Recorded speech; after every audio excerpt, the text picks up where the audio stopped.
Good morning, everyone. This morning we will study the book of Proverbs, the whole chapter of Proverbs, chapter 9. And I want you to give me your 45 minutes focus on hearing this message. Okay, but before that, shall we pray first then? Father, we give thanks to this morning because you have given us the opportunity to study your word. Thank you, Lord, for your goodness in our lives. Thank you, Lord, for your faithfulness. Sometimes we are unfaithful, sometimes we are not good to you. But we give thanks to God because your grace is sufficient. Your love is more than enough for every one of us. Thank you, Lord, for saving us. Thank you, Lord, for giving us an opportunity to worship you this morning. We will dig more about your word. Father, we pray that you would help us, give us wisdom and knowledge so we may understand your word. Help me, Lord, as I preach your word to your holy people. They deserve to be blessed. Help me, O God. Lead me by your Spirit. This we pray in Christ's name. Amen. The title of our message this morning is Light Beyond the Surface. We live in a world that is obsessed with appearances. Everything is polished, filtered, edited, and presented to look better than it really is. From social media to everyday conversations, people often judge life based on what is seen, what is attractive, what is easy, and what feels good in the moment. But Proverbs chapter 9 pulls back the curtain. In this chapter, God shows us that life is not just what appears on the surface. It is a battlefield of voices, invitations, and eternal consequences. Two women are calling. One is wisdom, offering life, truth, and nourishment. The other is folly, offering pleasure, secrecy, and destruction. Both sound inviting, both promise something, but only one leads to life. The danger is this: what looks good on the surface is not always good in the end. The tragedy is that many people never look deeper. Like a beautifully set table hiding poisoned food or a dark path disguised with bright lights, the enemy does not always come with warning signs. Sometimes destruction is dressed in the light. That is why life beyond the surface matters, because not every voice telling you to come is from God. Not every path that feels right leads to life. Not every choice is equal in its outcome. Proverbs 9 is not just poetry. It is a divine invitation to discernment. It calls us to stop living shallow, surface-level lives, and start seeing with spiritual eyes. Today, we will go beyond what is seen, beyond what is felt, beyond what is popular, and we will discover that life is shaped not by what is on the surface, but by the calls we answer. The choices we make and the path we ultimately follow. Let us begin with Proverbs chapter 9. There are two calls in life. Number one is the call of wisdom. In verse 1 to 4, the Bible says, wisdom has built her house. He has hewn out her 7 pillars. She has slaughtered her meat. She has mixed her wine. She has also furnished her table. She has sent out her maidens. She cries out from the highest places of the city. Whoever is simple, let him turn in here. And for him who lacks understanding, she says to him, what is wisdom? Wisdom is not intelligence. Wisdom is not high IQ. It is the best use of knowledge. Louis Timberlake said, Biblical wisdom is knowing, understanding, and living out the Word of God.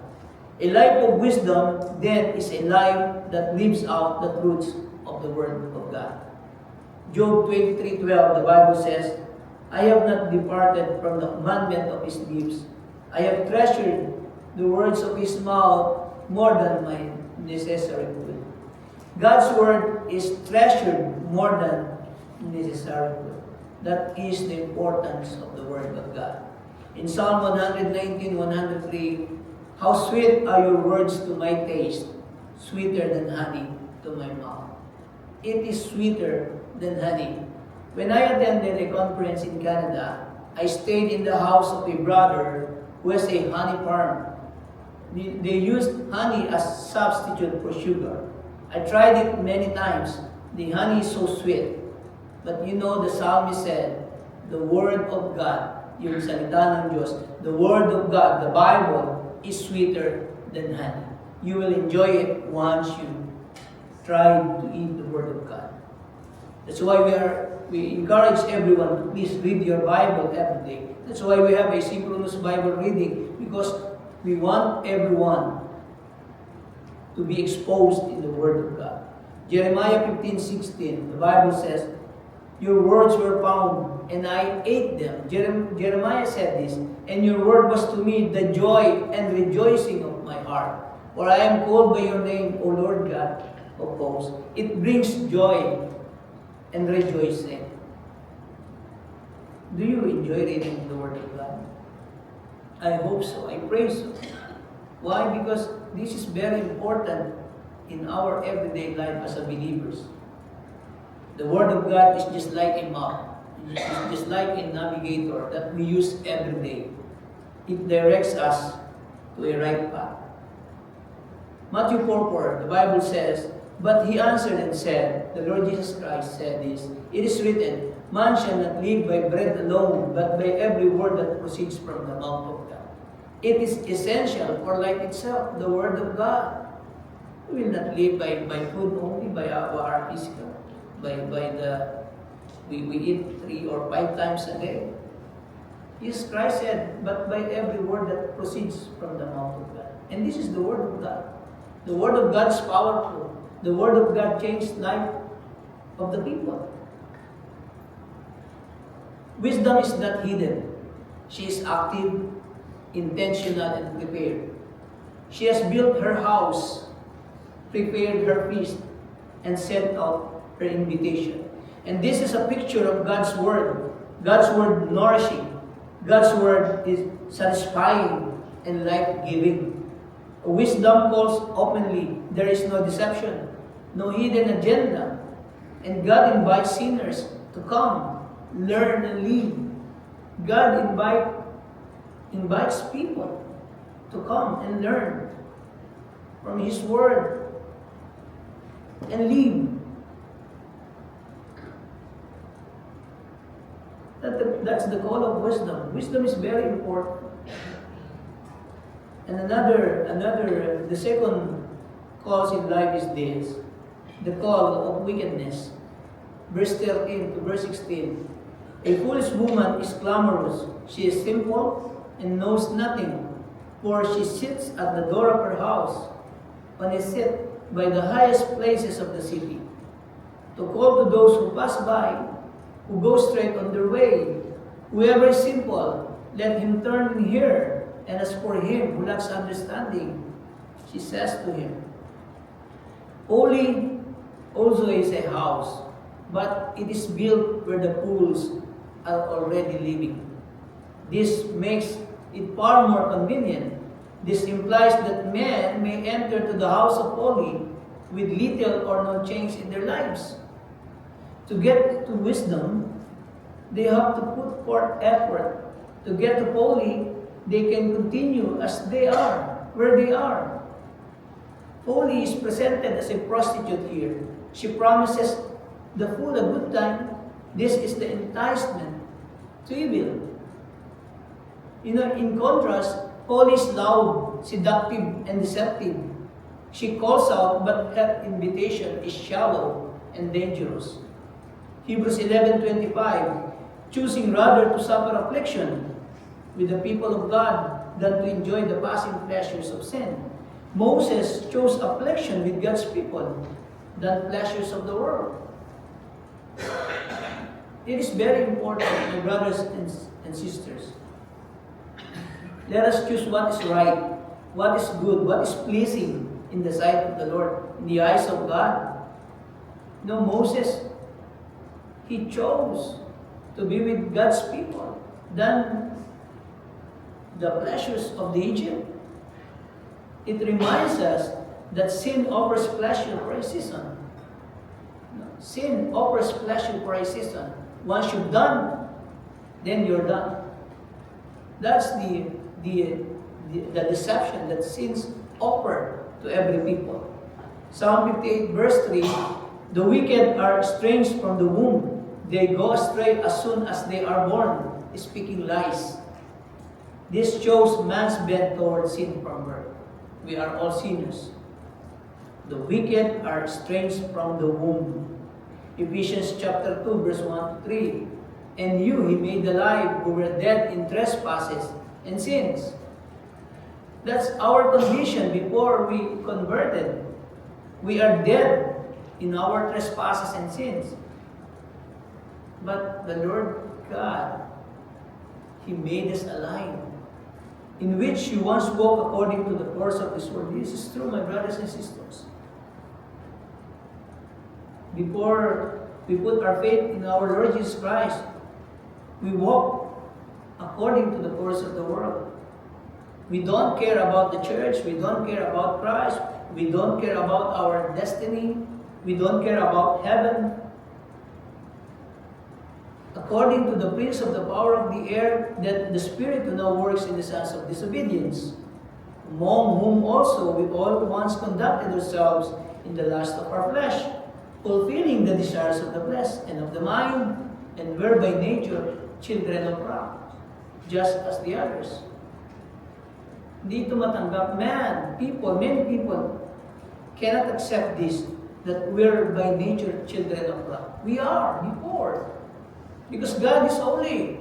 Because, many people knew God as loving God, not a just God. But we Christians, we know that God is love, but He is also a holy God. It reveals our natural state apart from God in these verses.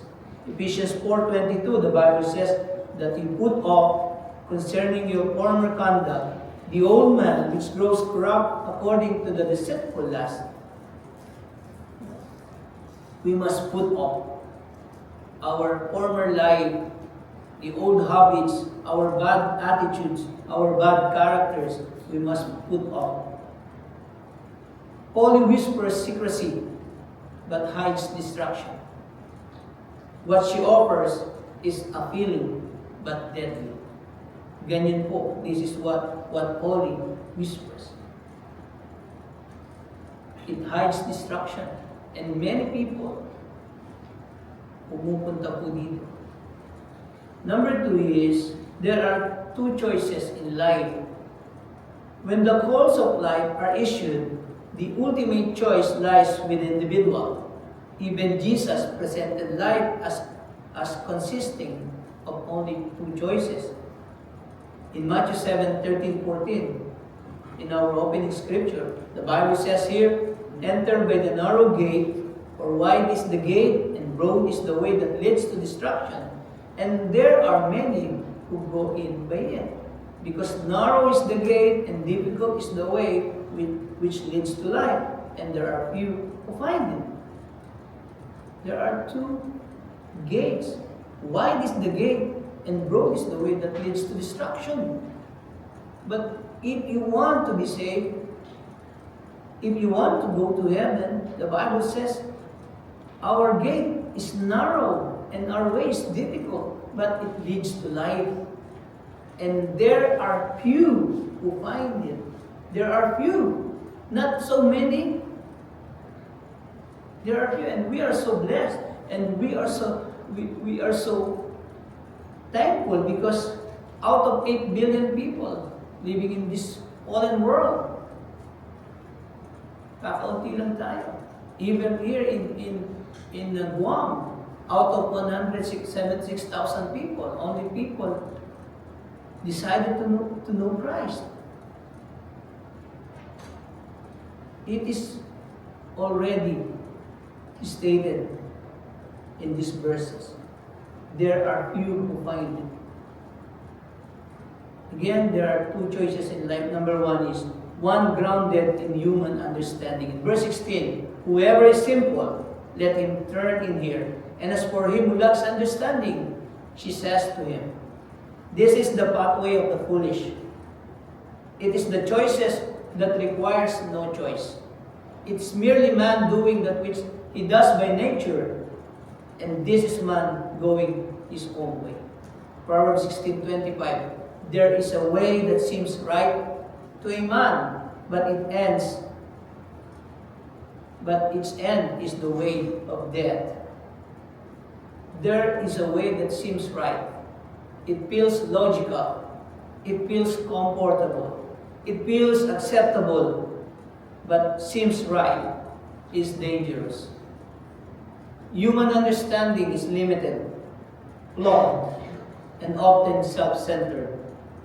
Many choose this path because it is easy and popular, but it leads to death.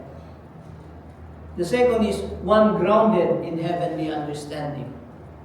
In verse 10 to 12, the Bible says, the fear of the Lord is the beginning of wisdom, and the knowledge of the Holy One is understanding. For by me your days will be multiplied, and years of life will be added to you. If you are wise for yourself, and if you scoff, you will bear it alone.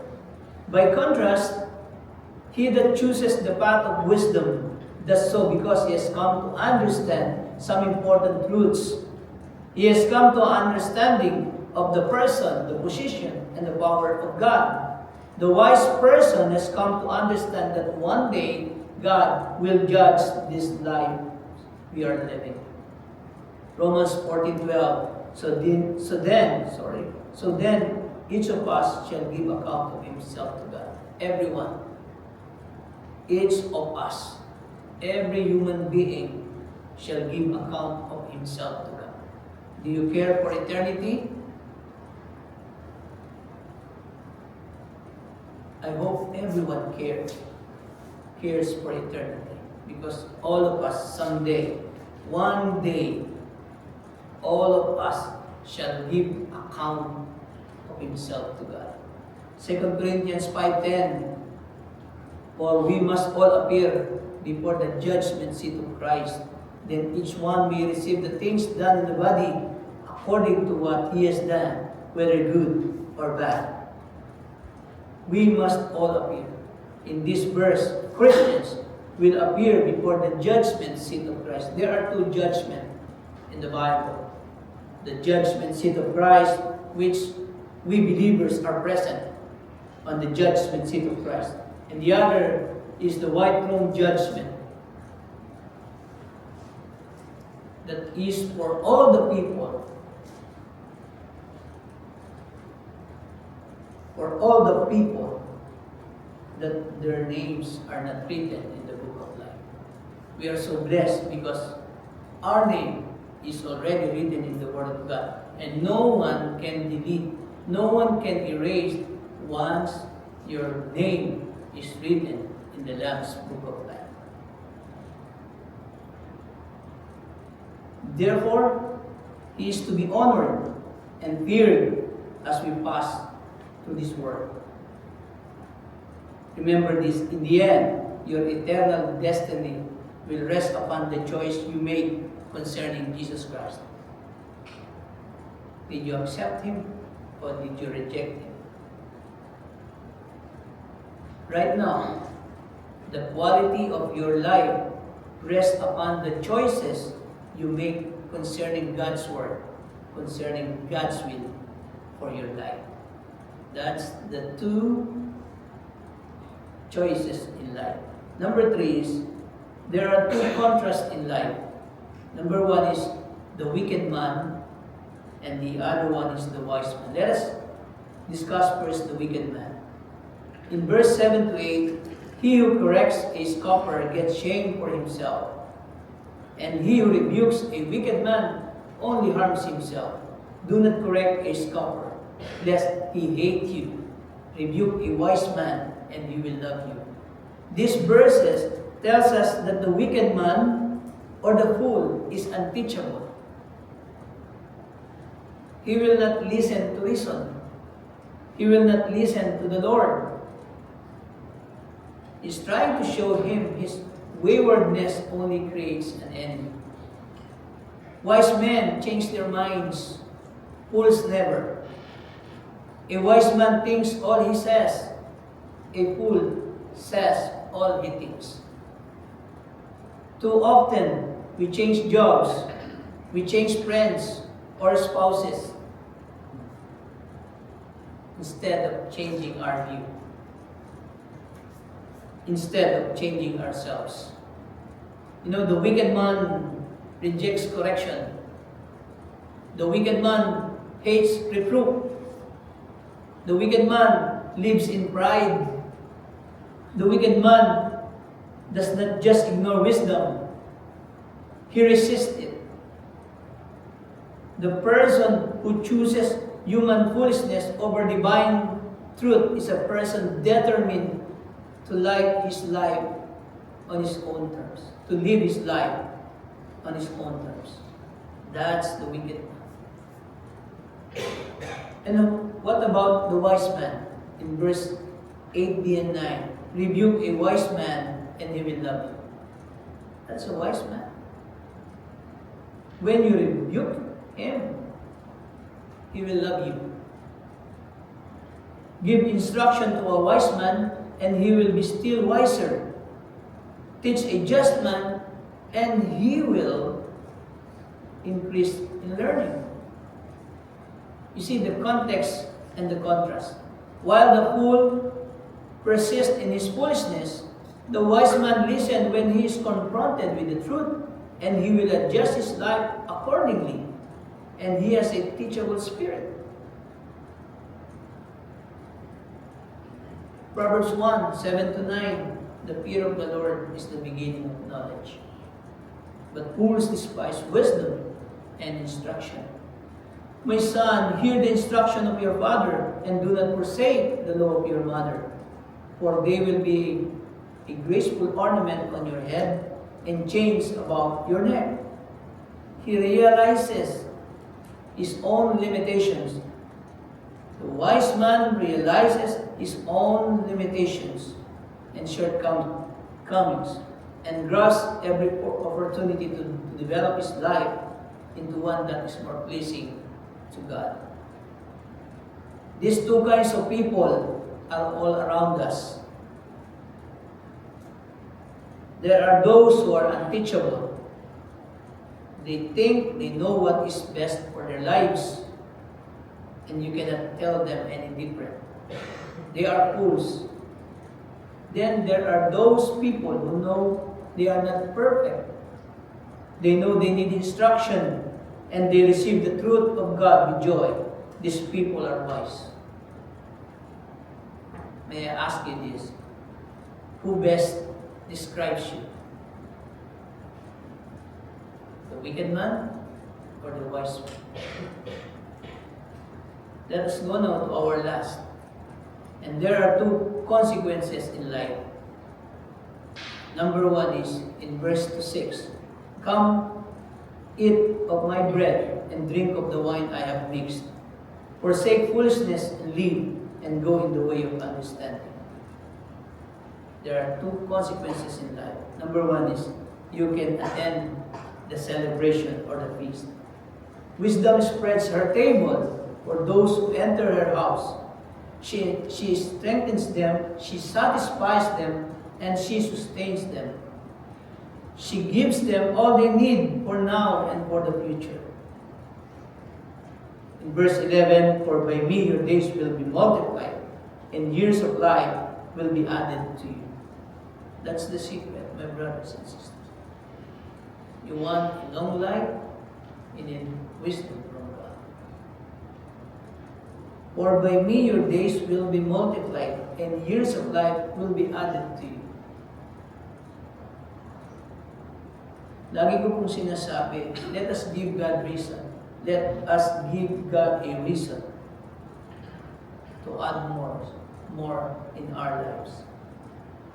The same is true for the person who chooses the way of God over the way of the world. He spreads His peace for us as we pass through this life. You can attend the celebration. That's the consequences. That is the positive consequence if you choose the wisdom from God. In 1 Corinthians chapter 2, verse 9, but as it is written, eye has not seen, nor ear heard, nor have entered into the heart of man the things which God has prepared for those who love Him. And He promises us that we have a home with Him in His heaven forever. Remember the one that was hung beside the cross of our Lord Jesus Christ? The Lord said to him, ngayon din, right now, you will be with me in paradise. That's a promise from God. Not only for him, but for all of us. Let us look on John 14, verse 1 to 3. And this is a very, very good promise that God has for us. Let not your heart be troubled. You believe in God, believe also in me. In my Father's house are many mansions. If it were not so, I would have told you, I go to prepare a place for you. And if I go and prepare a place for you, I will come again. That's a promise. And we are longing for His coming. And we are waiting for His coming because the Lord Jesus Christ said, I will come again and receive you to myself. We have a bright future, my brothers and sisters. That where I am, there you may be also. Are you saved? Are you saved? If you are saved, then you will have a mansion in heaven. That's a promise from me. But if you are not saved, this promise is not for you. If you ignore the Lord Jesus Christ, if you neglect Him, if you put aside Him in your life, this promise is not for you. This promise is only for those people, for those sinners who put their faith in the Lord Jesus Christ and repent of their sin. This is for you. Choosing to live by the wisdom of God will fit you for glory. Choosing to live by the wisdom of God will fit you for glory. And then the last one, the second type of consequence is this. Number one is you can attend the celebration. Number two is you can attend the cremation or funeral. Verse 17 to 18, the Bible says, sometimes it's hard to understand these verses, but let me explain it to you. Stolen water is sweet, and bread eaten in secret is pleasant. But he does not know that the dead are there, that her guests are in the depths of hell. Let us look at the context and the contrast. While the wise man goes up to enjoy the feast or the celebration, the fools goes up, they endure his funeral. This truth is vividly illustrated in Proverbs chapter 7, verse 5 to 27. So many verses, but I'll not read. In verse 5, that they may keep you from the immoral woman, from the seductress who flatters with her words. This is the love of the fool, living this life to the full with sinful pleasures, with no preparation for eternity or for tomorrow. Foolish people think only of this life and make no provision for eternity. The wise man will go to heaven. The fool will go to hell. Which will it be for you? Which will it be for you?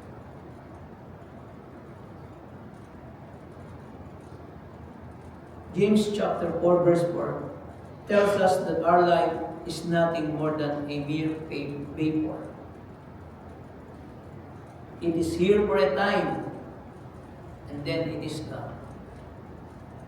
We have only one life, so we need to spend it wisely, doing the will of the Lord and preparing ourselves to meet Him when this life is over. Even as you sit here today, the vapor of your life is dissipating into the thin air of eternity. Life beyond the surface is ultimately a call to decision. Two calls, two choices, two kinds of people, two destinations. You cannot remain neutral. The question is not if you are responding, but which voice you are following. If you were honest, would you say, I am living a life based on the word and will of God. I walk in the fear of the Lord, and I serve Him with all my heart. Or would you have to admit, I go my own way, do my own thing, and never think about what God wants for my life? Those are the two extremes. Will you settle for what looks good on the surface? Or will you choose the wisdom that leads to life? Let us begin the process of moving your life closer to the way God wants you to live. God doesn't want people to go to Him. God wants all people to enjoy His presence in heavenly kingdom. Let us be more serious, my brothers and sisters, in our Christian life. Let us be more focused. Let us spend time with God in prayer, in His Word, in worship. That's our life. That's our life. Just like an air that we breathe. This is our life. Worship is our life. So we are here worshiping God. Encourage everyone, please be faithful to our God. And God honors, remember this, God honors our faithfulness to Him. Let us pray. Father, we give thanks this morning because you have given us time to study your word. Thank you, Lord, that wisdom is very important. You said in your word that the fear of the Lord is the beginning of wisdom. Lord, help each and every one of us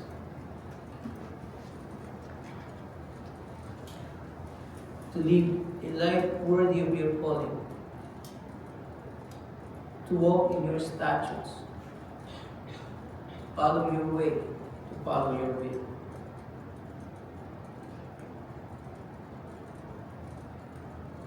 Lord, please remove anything that hinders our service to you, our relationship. Help us, O God, to be more holy, to be more righteous, to be more faithful in serving. Because you deserve to be worshipped. Thank you, Lord, again for your word. And this we pray in Christ's name. Amen.